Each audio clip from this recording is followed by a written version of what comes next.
श्रीमान् वेङ्कटनाथार्यः कवितार्किककेसरी वेदान्ताचार्यवर्यो मे सन्निधत्तां सदा हृदि श्रीमते श्रीनिगमान्तमहादेशिकाय नमः।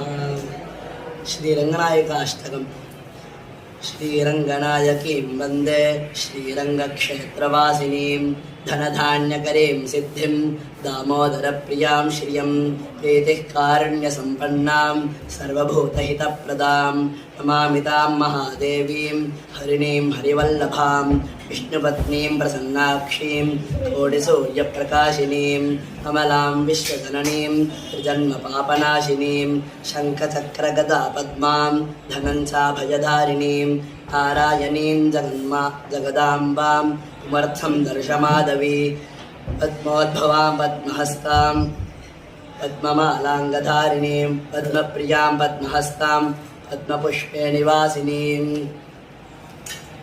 पीतप्रियां पीतवस्त्रां पीतवर्णनिवासिनीं स्वजननीं सुमुखीं सुरसुन्दरीं त्वयि प्रवृत्तेन धनादिगम्यं त्वमेव देवाश्वधिदेवतासीत् त्वमेव सर्वे हि ददातु मोक्षं त्वमेव सर्वं मम देवलक्ष्मीं मुक्तिभुक्तिप्रदे देवीं सर्वसिद्धिप्रदायिनीं वेदमन्त्रप्रिये देवीं विष्णुपत्नीं नमाम्यहम्।